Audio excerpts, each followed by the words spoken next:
Hey guys, Anthony here. Tonight I thought I'd do something different in that I have a PDF file from the SHTF school. And if you remember a few videos ago, I talked about a gentleman by the name of Selco who runs this or put this school together with another gentleman. And basically it's based on his experiences during the Balkan Wars in the 90s. And I thought this would be pretty beneficial for preppers to have and to read along with. I think there's some very, very good information in here of what takes place in an SHTF in a country, a war-torn country. In this particular situation, Selco and his family went through 1 year in hell. That's basically what the school is designed after. You're free to go to the website, check out the school. I enrolled in it. I think it was like $25, $29, and you get access to it. Lots of good information, I feel. And whoever else out there has seen it or listened to each of the Selco's topics that he talks at length about, you'll see what I'm talking about. But this is an overview of what he went through. And so we're just going to start off here with the introduction, and he writes. Remember, his language is not English; is not his number one language, so this is written like with his accent, if you will. And it's basically, I am from Balkan region, as some of you may know. It was hell here from '92 to '95. Anyway, for a whole year, I lived and survived in a city of 50 to 60,000 residents without electricity, fuel, running water, real food distribution or distribution of any goods, or any kind of organized law or government. The city was surrounded for 1 year, and in that city, actually, it was SHTF situation. So Selco was surrounded, his city, and you'll see as we go along here, we did not have any organized army or police force. There were groups of defenders.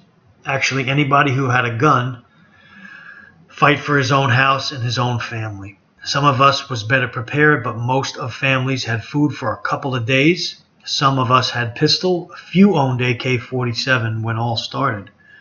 Anyway, for 1 month or two, gangs started with their nasty job. Hospital looked like butchery. Police force vanished. 80% of hospital staff went home. I was lucky. My family was big.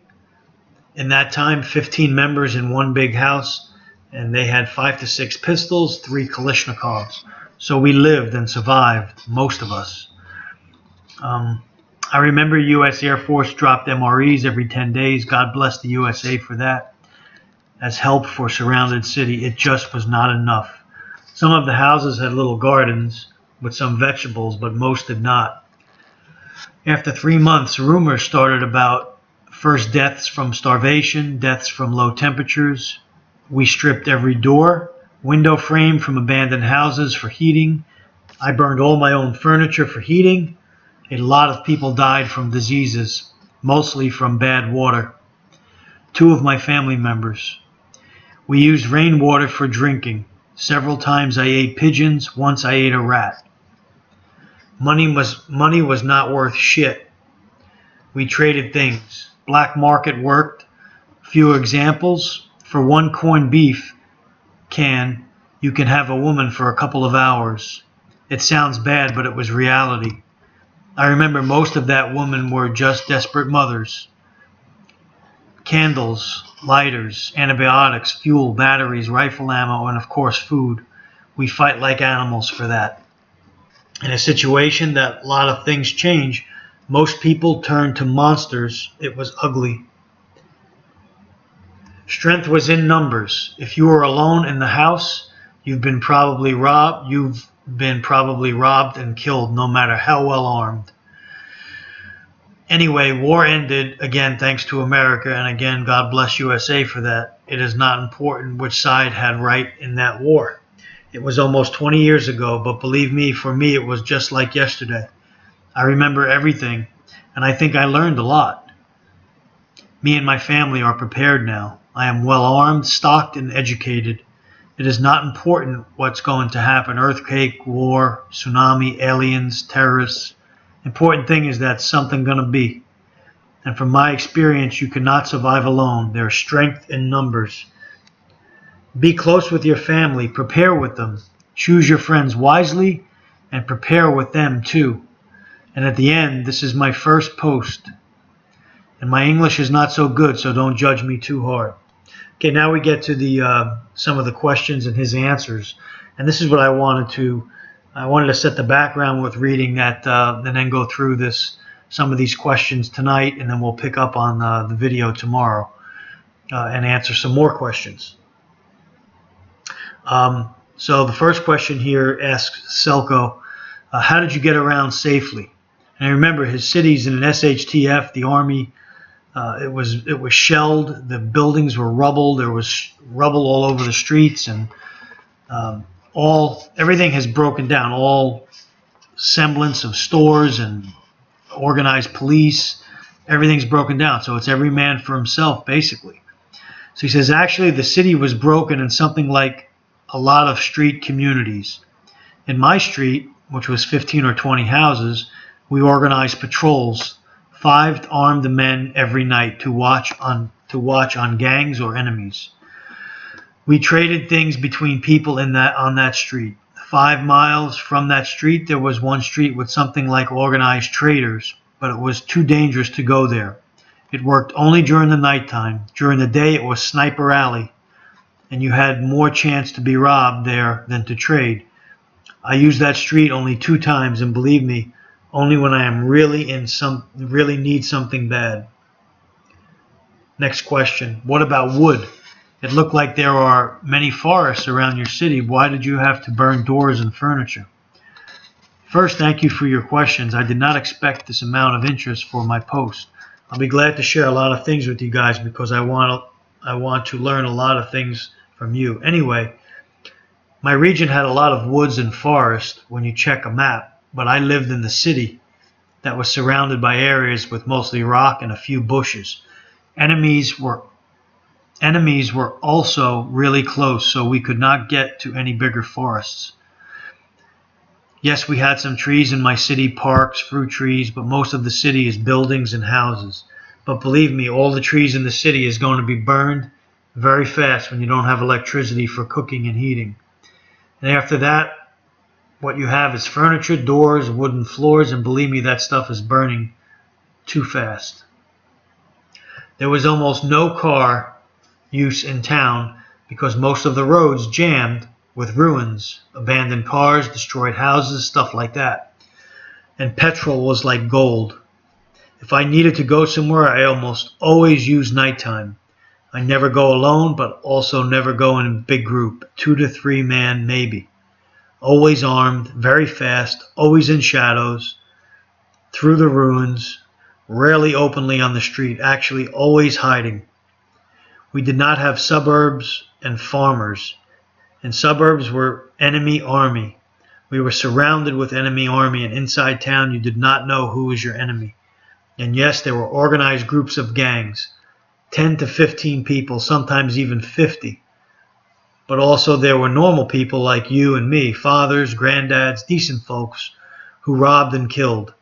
There was not too much good and bad guys. Most of us was gray, ready for everything. Next question. Did you prep, and what kind of skills did you need? We used what we had. We was not prepared for that situation. We did not know for prepping. So in other words, they did not know this was coming. They did not prepare in advance. So you can imagine in some aspects we go back to the Stone Age, actually, in most of. We just used everything we had. One example, I had my propane stove, big bottle, cylinder, and I did not use it for cooking or heating. It was too valuable. I managed to fix that bottle with my friend so I can attach a hose on some kind of ventil. Sorry, my English is not going down here. So I fill those disposable lighters. They are not disposable if you know how to refill them. Those lighters were worth a small fortune. So he's talking about like a Bic lighter. To make short story, somebody bring empty lighter to me and I fill that lighter with gas. Usually I took 1 can for that, or 1 candle, or whatever he can offer me. I hope you understand my example. My English is poor. One more example, I worked in the medical field. In time like that, my knowledge was my thing for trade. And yes, be trained and educated. In times like that, it's worth a fortune if you know how to fix things. All your goods is going to be exhausted one day, but your specific knowledge can be your food. I mean, learn to fix things, shoes or people, whatever you can. My neighbor used to know how to make some kind of oil for oil lamps, oil and glass, piece of rope, and he was not hungry. He never showed me how he made that oil. I believe he used some tree behind his house, small amount of diesel. My point is, learn things. People always need somebody who knows how to fix things. It was not a survival movie. It was ugly. We did what we had to do to survive. Nobody wins. We just survived with a lot of bad dreams. We'll stop there tonight, and then we'll pick up on the next questions tomorrow in this section, in this video series that I'm going to do here. I think it'll be very beneficial when you listen and read what Selco went through. And as you prepare yourselves and your family and your thinking, there's lots of debate in the prepping world on, the lone wolf groups getting together. But I could tell you this, Selco stresses, and I've read this and I've listened to him talk many times in this teaching, and he stresses the need for a cohesive group. Specifically, in his example, it was mostly his family. So, he had a lot of people he could trust. But the thing is, you have to do this before the SHTF happens, because once it does, you don't know who you can trust other than maybe your close family members. So this is the example. He said that most lone wolves ended up being killed. Very, very few made it, in the city at least, where he was. Maybe in the woods or in the countryside, some might have been able to do it, but most did not. So keep that in mind as you're going about preparing for whatever it is you're preparing for. And we'll pick up on this tomorrow. Okay? Thanks for watching, guys. Questions, comments, let me know. Anthony signing off. Take care and stay ready.